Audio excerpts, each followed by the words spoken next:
This is module 2 of chapter 4.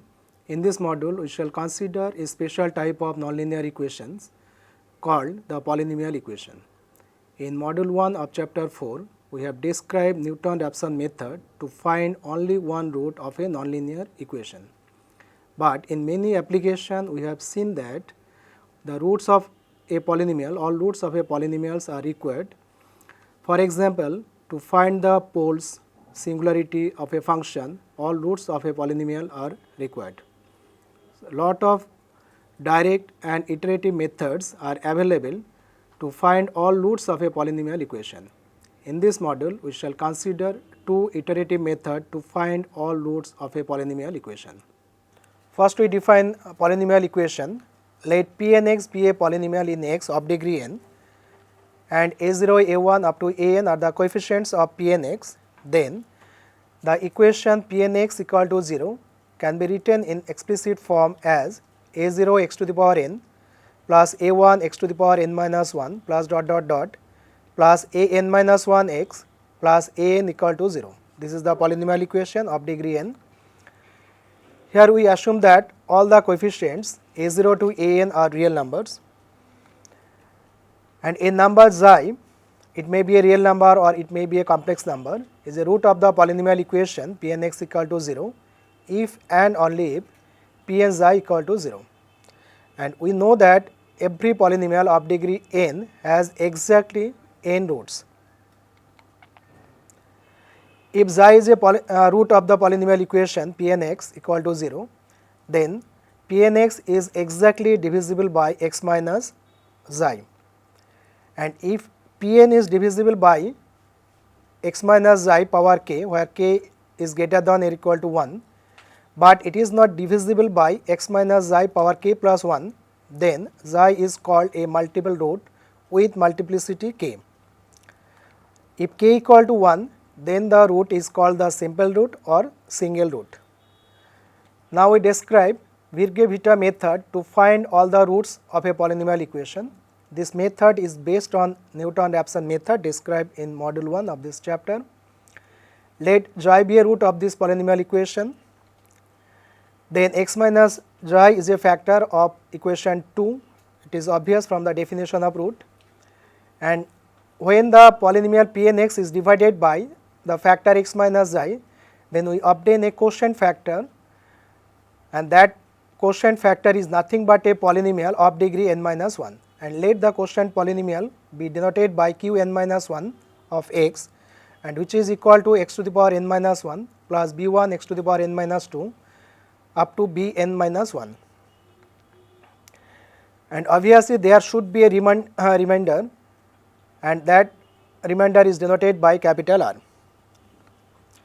If the polynomial Pnx is exactly divisible by x minus xi, then the r, the remainder r must be 0, otherwise the r is a non-zero quantity. Therefore, we can write Pnx equal to x minus xi into quotient polynomial qn minus 1 of x plus the remainder r. If xi is an exact root of the equation Pnx equal to 0, then obviously r must be a 0, otherwise r is a very small quantity and close to 0. Thus, the value of r depends on the accuracy of xi. The Newton-Raphson method or any other method may use to find the value of xi starting from an initial guess x0, such that r xi, that means the value of the remainder r at xi equal to P n xi equal to 0.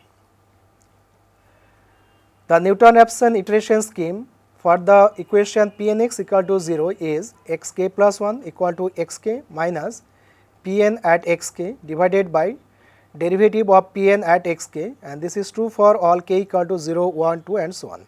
So, this is the iteration scheme to find a root of the polynomial equation Pnx equal to 0. This method determines the approximate value of xi. So, for this xi, r is not exactly 0, but as per principle this value, that means the value of r is a very small number. Now, our problem is to find the polynomial, the quotient polynomial qn minus 1x and r. For this purpose, we compare the like powers of x on both sides of the last equation.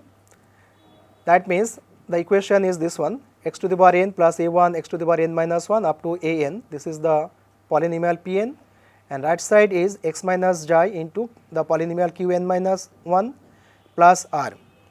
Comparing both sides, we get a1 equal to b1 minus xi. This is obtained from the coefficient of x to the power n minus 1, and it is nothing but b1 equal to a1 plus xi. From the coefficient of x to the power n minus 2, we obtain the second equation, a2 equal to b2 minus xi into b1, or it can be written as b2 equal to a2 plus xi b1. And from the x to the power n minus k coefficient, we obtain the equation, last equation, ak equal to bk minus xi bk minus 1, or bk equal to ak plus xi into bk minus 1. And lastly, by comparing the constant term, we get an equal to r minus xi into bn minus 1, or r, that is residue or the remainder of the division, r equal to an plus xi into bn minus 1. That means the right hand side terms gives the values of b1, b2, bk, and lastly bn. That means this gives the coefficient of the quotient polynomial Qn minus 1. And from the last expression, that means from an plus xi bn minus 1, we obtain the remainder. Now from equation 3, that means the equation Pnx equal to x minus xi into Qn minus 1 x plus r. We see that Pn xi equal to r equal to bn. We denote r as bn. Therefore, the value of Pn is nothing but the constant bn. Thus, the recurrence relation for b's is bk equal to ak plus xi into bk minus 1, where k equal to 1 to up to n. N is the degree of the polynomial, and the starting value of b, that means b0 is 1. So this expression gives all values of the constant b1 to bn, including b0. Now for simplicity, we differentiate the equation 7 with respect to xi. Therefore, we obtain dbk dxi equal to bk minus 1 plus xi into dbk minus 1 dxi. Note that ak is a constant term because ak is given with the given polynomial Pnx. So derivative of ak with respect to xi is 0. Now to simplify the equation 8, we use this notation dbk dxi equal to ck minus 1. Then the above recurrence relation for b reduces to ck minus 1, which is equal to bk minus 1 plus xi into ck minus 2. That means this is the recurrence relation for c's, and this one depends on b's and c with lower order.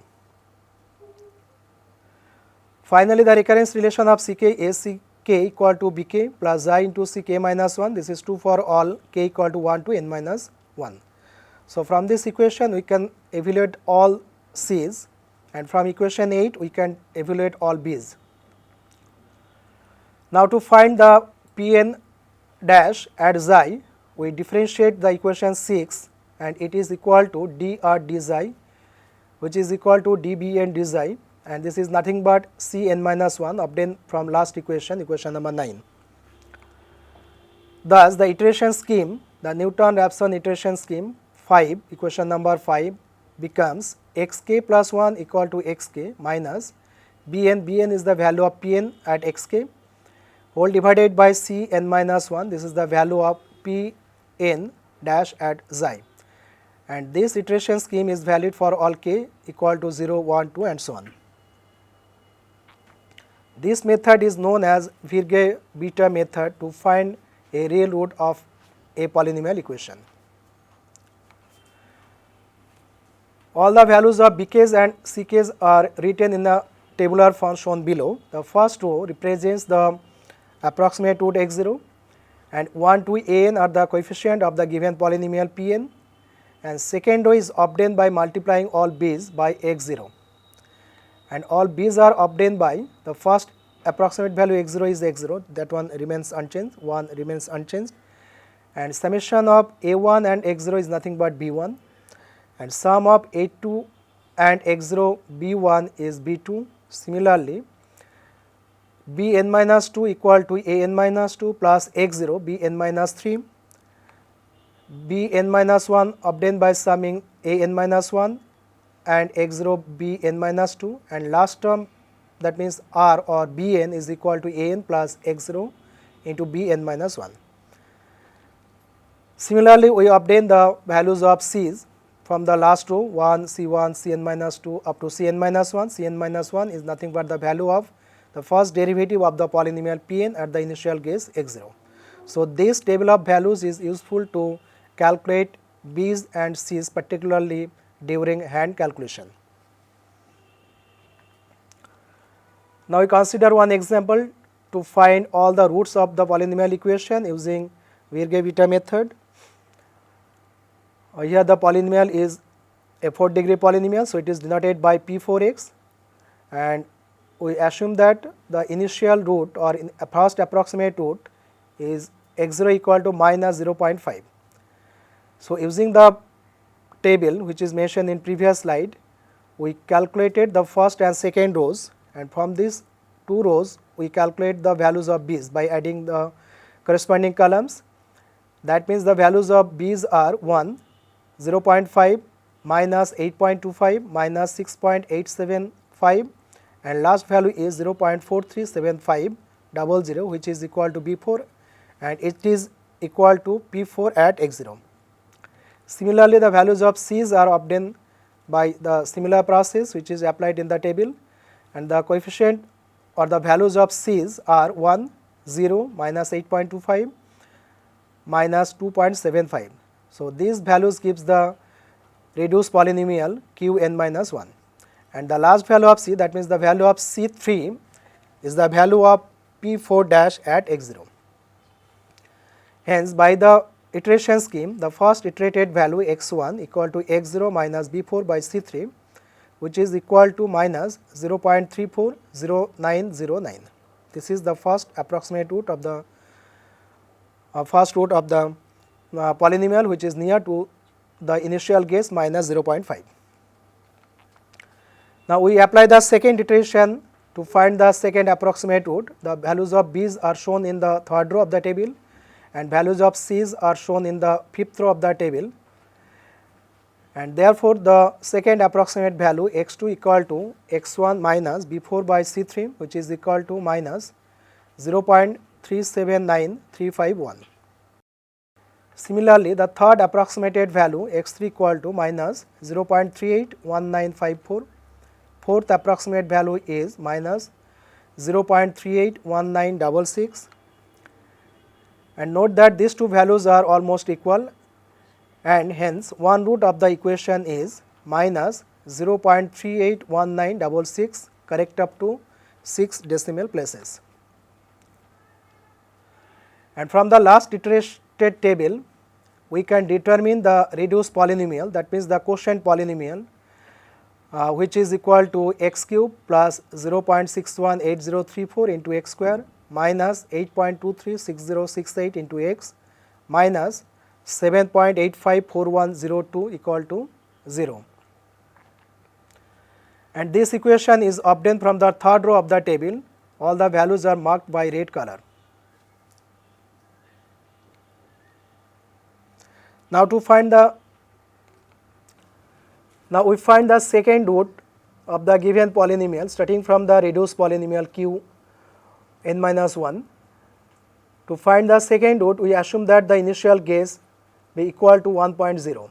So, using the same method, we calculate the b's which are shown in the third row of the table, and fifth row gives the values of c's. Therefore, the first iterated value of second root x1 equal to x0 minus b3 by c2, and it is minus 2.618026. The second approximate value or second iterated value of the second root is minus 2.618032. So, it is seen that x equal to minus 2.618032 is another root. That means, after second iteration we get the second root. And the next reduced equation is x square minus 2 into x minus 3.00003 equal to 0. Now, root of this equation are x equal to 3.00001 and other root is 1. Hence the root of the given equation are minus 0.381966, minus 2.618032, third root is 3.00001 and fourth root is 1.00000. The last root is nothing but 1. The Virga-Vitta method is used to find all real roots of a polynomial equation. But this method is not applicable to find the complex root of the polynomial equation. But after modification, this method can be used to find all roots, real or as well as complex. Also, remember that the method is based on Newton-Raphson method. The rate of convergence of Newton-Raphson method is 2. Therefore, the rate of convergence of this method is also 2. Now, we describe another method called Wheatstone method to find all roots of a polynomial equation. The main principle of this method is to extract a quadratic polynomial from the given polynomial Pnx. And it is well known that the finding of roots of a quadratic polynomial is a very simple task. Now we describe Wheatstone method to find all roots of a polynomial equation Pnx equal to 0, where the polynomial Pnx is defined in equation 12. Let x square plus px plus q be a factor, particularly a quadratic factor of the polynomial Pnx, where n should be greater than 2. Let qn minus 2x and m into x plus n be the quotient and remainder when the polynomial Pnx is divided by the quadratic factor x square plus px plus q, and m and n are two constant. That means these are free from the coefficient of the polynomial or the free from any root of the equation. Thus, the polynomial Pnx can be written as x square plus px plus q into the quotient polynomial qn minus 2 into x plus the remainder polynomial p mx plus n. The polynomial qn minus 2x is called the deflated polynomial, and let it be of the form equation number 14. That means this is a polynomial of degree n minus 2. It is obvious that the values of m and n depends on p and q. If the quadratic factor is exact factor of the polynomial Pnx, then obviously the remainder term mx plus n equal to 0. That means m equal to 0 and n equal to 0. If the quadratic factor is not exact factor of Pnx, then m and n are non-zero, but they are small quantities. Thus, the main aim of this method is to find the values of p and q such that the value of m at pq equal to 0 and value of n at pq equal to 0.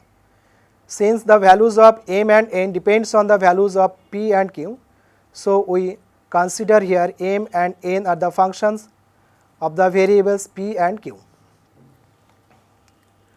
Let pt and qt be the exact values of p and q, and delta p and delta q are the corrections to p and q. Therefore, pt equal to p plus delta p. P is the approximate value, delta p is the correction or error. Therefore, the exact value or true value of p is pt, which is equal to p plus delta p, and similarly q2 equal to q plus delta q.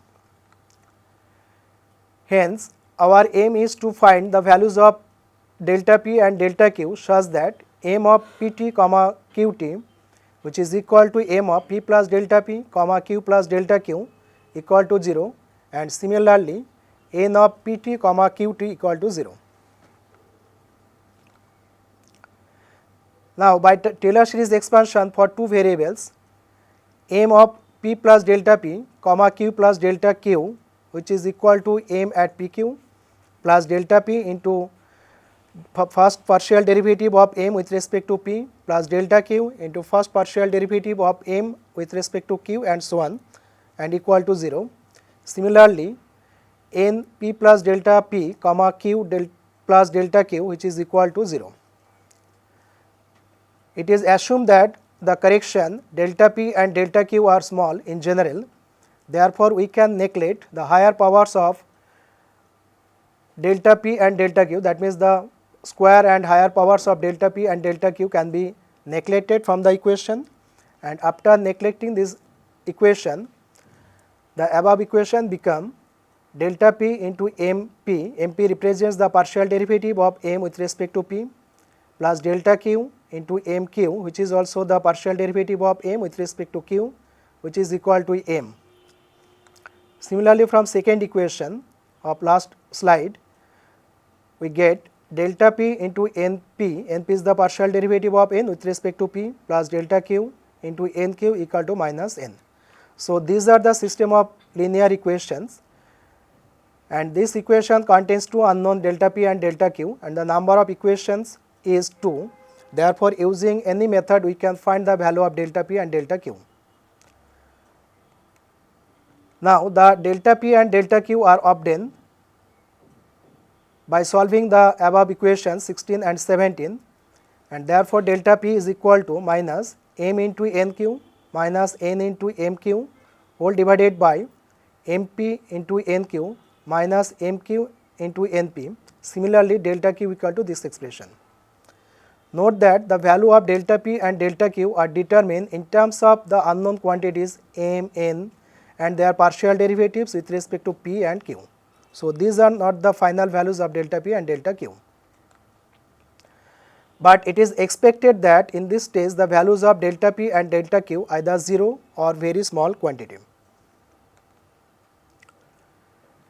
Since the polynomial Pnx is expressed in the form x square plus px plus q into qn minus 2 into x, therefore, we can write or we get the equation number 19. Left hand side is the expression for Pnx, right hand side is the product of the quadratic factor and the deflated polynomial qn minus 2. Comparing both sides, we get a1 equal to b1 plus p. This is obtained from the coefficient of x to the power n minus 1, and this one written as b1 equal to a1 minus p, and from the second term, that means the coefficient of x to the power n minus 2, we get a2 equal to b2 plus p b1 plus q, that is b2 equal to a2 minus p b1 minus bq, and similarly at coefficient of x to the power n minus k, we get this expression ak equal to bk plus p into bk minus 1 plus q into bk minus 2, that means bk equal to this expression. And lastly, we obtain by comparing the constant term a n minus 1 equal to m plus p into b n minus 2 plus q into b n minus 3, that is m equal to a n minus 1 minus p into b n minus 2 minus q into b n minus 3, and similarly a n equal to n plus q into b n minus 2, and after simplification n equal to a n minus q into b n minus 2. So, last two equations gives the values of m and n in terms of a, b and p, q. In general, the values of b's are obtained by the equation number 21. This is a recurrence relation to get the values of b1, b2 up to bn, and this one is bk equal to ak minus p into bk minus 1 minus q into bk minus 2, and for consistent we assume that b0 is equal to 1 and b minus 1 is equal to 0. Thus, with this notation we can write m equal to bn minus 1 and n equal to bn plus p into bn minus 1. These are the values of m and n in terms of b's. Note that m and n depends on b's. It is obvious from equation number 22. Therefore, differentiating equation 21 with respect to p and q, we get equation number 23 and equation number 24. For simplicity, we denote del bk del p equal to minus ck minus 2 for all k equal to 1 to n, and del bk del q equal to minus ck minus 2. This is also true for all k equal to 1 to n minus 1. Thus, using this notation, the equation 23 becomes ck minus 1 equal to bk minus 1 minus p into ck minus 2 minus q into ck minus 3.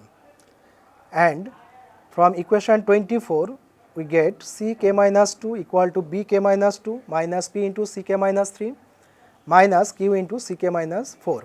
Note that the equation 27 and 24 are same.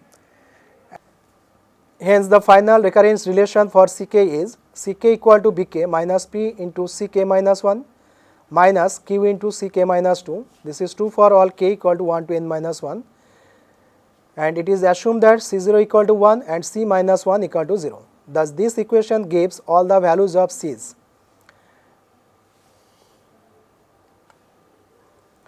Therefore, the partial derivative of m with respect to p is equal to minus cn minus 2, partial derivative of m with respect to q, which is equal to minus cn minus 3, and partial derivative of n with respect to p is equal to bn minus 1 minus cn minus 1 minus p into cn minus 2, and similarly the expression for nq equal to minus of cn minus 2 plus p into cn minus 3.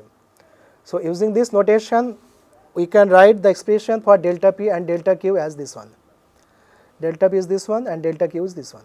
So, this is the final expression to find the values of delta p and delta q, and this expression depends on the values of b's and c's which are given in previous slide. Now, the next improved values of p and q are p plus delta p and q plus delta q. Now, if p0 and q0 be the initial guesses for the unknown quantities p and q, then the first approximate values of p and q are p1 equal to p0 plus delta p and q1 equal to q0 plus delta q. So, this is the iteration scheme to find the first approximate values of p1 and q1. The following table is very useful to calculate the values of bk's and ck's, particularly for hand calculation. The first row of the table represents the coefficient of the polynomial Pnx, and second row is obtained by multiplying b1, b2 up to bn minus 1 by minus p0.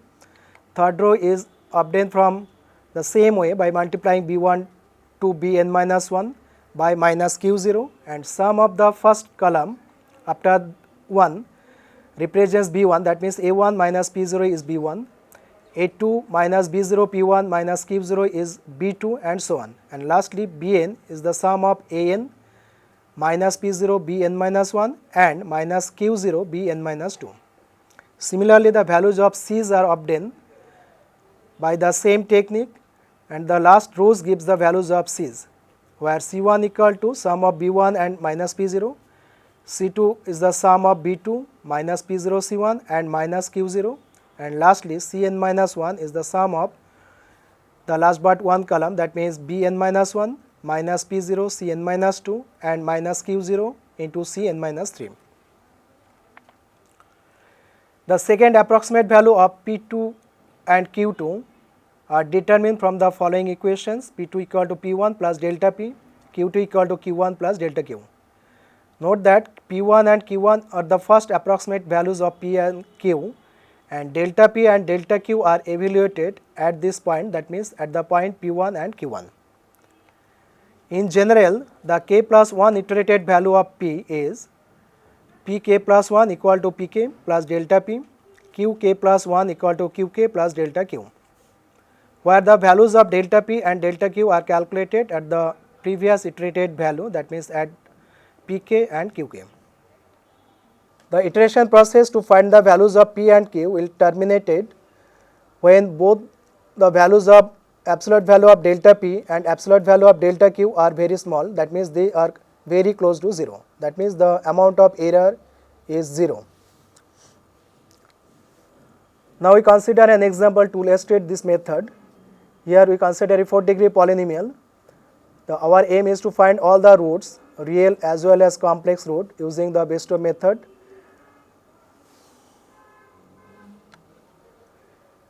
Here we assume that the initial guess for p and q are 0.5 and 0.5.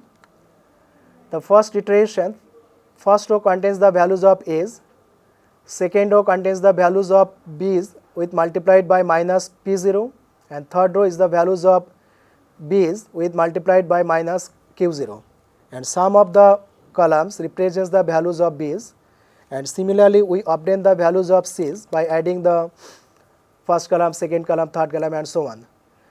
The last row represents the coefficient of the deflated polynomial q n minus 2, that means the coefficient of the reduced polynomial q is, first coefficient is 1, second coefficient is 1, third coefficient is 0.75 and last coefficient is 1.5.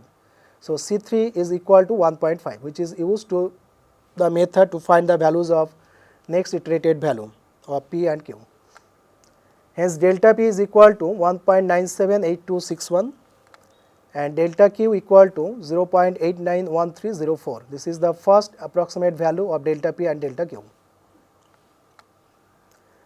Therefore, the first approximated value of p and q, which are the main quantities of the quadratic factor, the p1 equal to p0 plus delta p, which is equal to 2.478261, q1 equal to 1.391304.